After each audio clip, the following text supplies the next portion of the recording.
compro un rifle de esos que te baja el fronte. Me compro un rifle de esos que te baja el fronte. Me compro un rifle de esos que te baja el fronte. Que hace que te cague, deja que te apunte. Las vacas se pusieron flacas y me voy a comprar un matabaca. De esos que suenan ratatatam, ratatatam, racatacatam, taca. No sabes que te hablo de una AK. Es que yo tengo un pana y la vende barata. Y por ser tan barata, compro más de una. Me armo hasta la tetita, de eso es que se trata. Y estoy en mi casa planificando un pegue. El lunes, el martes, a lo mejor el jueves. ¿Y quién Carajo tiene mi 9 y quién carajo tiene mi 9. Y ojalá que tenga balas porque así consigo torta.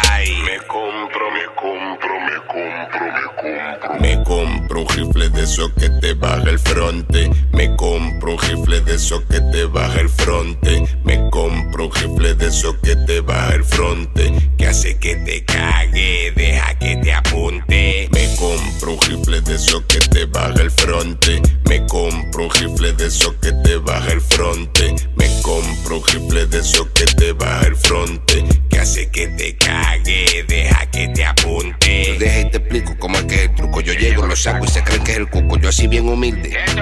Me veo bien cabrón, ya me apodando el luto. Ventírate un paso, dale, ponte bruto. Que yo en puntería no estoy tan maluco. Con palo, cuchilla, combate o navaja, hasta con jeringuilla te exploto el bejuco. Y estoy en mi casa planificando un pegue. Estoy en mi casa planificando un pegue. El lunes, el martes, a lo mejor el jueves. El lunes, el martes, a lo mejor el jueves. ¿Quién carajo tiene mi 9? ¿Quién carajo tiene mi 9? Y ojalá que tenga bala porque así consigo torta. ¿Quién carajo tiene mi 9? ¿Quién carajo tiene mi 9? Y ojalá que tenga bala porque así consigo torta.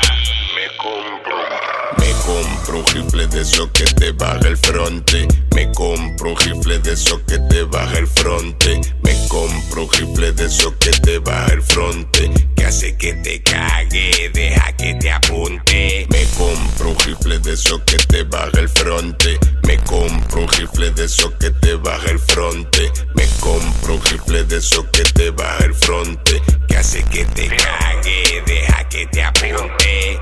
La familia corporativa y el responsable presentan al mono King Kong. Y no chismamos, Brian.